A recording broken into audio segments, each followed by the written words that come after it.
बहुत ज़माना पहले की बात है। फ़ारसी सल्तनत में मिकरान शाह नाम का एक मशहूर और ईमानदार बादशाह हुक्मरानी करता था। मिकरान शाह अपनी राया के लिए एक रहमत समझा जाता था, क्योंकि वो हमेशा इंसाफ पर मबनी फैसले करता और हर एक के दुख दर्द को अपना समझता था। अक्सर अपनी सुल्तनत के दूरदराज इलाकों का सफ़र अपने वफादार घोड़े पर करता। वो न सिर्फ राया की जिंदगी के हालात जानने के लिए बल्कि कुदरत के हसीन मनाज़र का लुत्फ़ उठाने के लिए भी निकलता। इसी सल्तनत के एक सहराई इलाके में एक गरीब और बूढ़ी औरत रहती थी। इसकी जिंदगी का कुल असासा एक गाय थी। ये गाय दिन भर जंगल में चरती और शाम को घर लौटती। बूढ़ी औरत इसका दूध निकालकर अपनी भूख मिटाती और जिंदगी के दिन काटती। एक दिन बादशाह के कुछ सिपाही उसके इलाके में आए। वो गाय को देखकर हैरान रह गए और कहने लगे, ये गाय तो बड़ी सेहतमंद है, हमें बेच दो। बूढ़ी औरत ने परेशान होकर कहा, ये मेरे बुढ़ापे का सहारा है, इसका दूध पीकर मैं जिंदा हूं। अगर गाय में बेच दो तो मैं क्या करूंगी, मेरा कोई सहारा भी तो नहीं है। आप जाकर कोई और गाय तलाश करें, मैं उसे नहीं बेच सकती। बूढ़ी औरत के इनकार की वजह से सिपाही नाराज हो गए और कहा, अगर नहीं बेचोगी तो हम जबरदस्ती ले लेंगे। और उन्होंने गाय छीनकर उसे ज़ब्ह कर डाला। बूढ़ी औरत बेबसी से देखती रह गई। सिपाही अपनी फतह का जश्न मनाते हुए गाय का गोश्त खा गए, लेकिन बूढ़ी के दिल में इंसाफ की आग सलगती रही। बूढ़ी औरत आसमान की तरफ देखकर बोली, ऐ अल्लाह, मैं कुछ नहीं कर सकती, तेरे सिवा मेरा कोई नहीं है, मुझे इंसाफ दो। बूढ़ी औरत ने बादशाह तक अपनी फरियाद पहुंचाने की कोशिश की, मगर गुर्बत और बेबसी के बायस उसकी आवाज दरबार तक न जा सकी। दिन महीनों में बदल गए, लेकिन इंसाफ न मिला। एक दिन किसी ने बूढ़ी को बताया कि बादशाह मिकरान शाह करीबी पुल से गुजरेगा।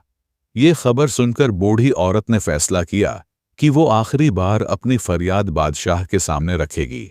जब मिकरान शाह का काफिला पुल पर पहुंचा तो बूढ़ी औरत हिम्मत करके आगे बढ़ी और बादशाह के घोड़े की लगाम थाम ली। बादशाह हैरत से रुक गया और बोला, माँ जी, क्या बात है?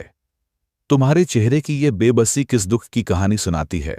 बूढ़ी औरत ने आंखों में आंसू लिए कांपती हुई आवाज में कहा, मिकरान शाह, तेरे सिपाहियों ने मेरी गाय ज़ब्ह करके खा ली है।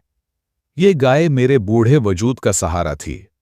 अब बता, उसका हिसाब यहां खड़े होकर देगा या पुलिस सिरात पर? मिकरान शाह एक मुशफ़िक़ और ईमानदार बादशाह थे। ये सुनकर उस पर लर्ज़ा तारी हो गया। जल्द ही घोड़े से उतरकर जमीन पर गिर गया और रोते हुए बोला, मैं उसका हिसाब पुलिस सिरात पर नहीं दे सकता, जो लेना है यही ले लो। मिकरान शाह ने जब ये दास्तान सुनी तो वो सख्त गज़बनाक हुआ और फौरन अपने दरबार में हुक्म जारी किया कि सिपाहियों को फौरी तौर पर गिरफ्तार किया जाए। बूढ़ी औरत को न सिर्फ गाय की पूरी कीमत अदा की गई, बल्कि बादशाह ने अपनी सल्तनत की जानिब से इसकी मजीद माली मुआवनत का ऐलान भी किया, ताकि वो अपनी बाकी जिंदगी सुकून और आराम से गुजार सके।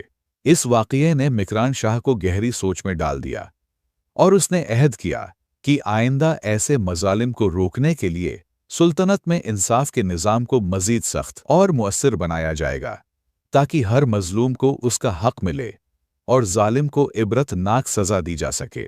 एक हदीस शरीफ का मफहूम है कि क़ियामत के दिन हर शख्स से उसकी जिम्मेदारियों के बारे में सवाल किया जाएगा।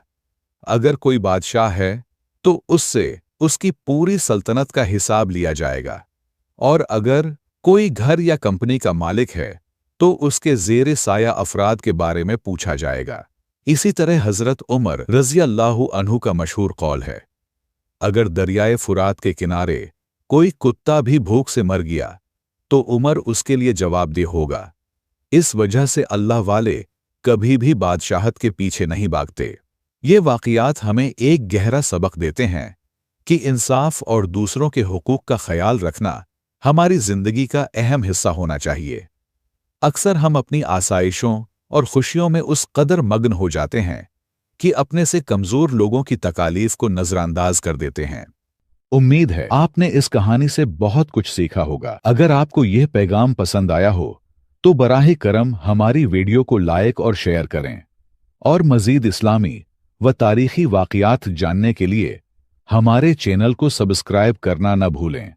आपका बहुत शुक्रिया।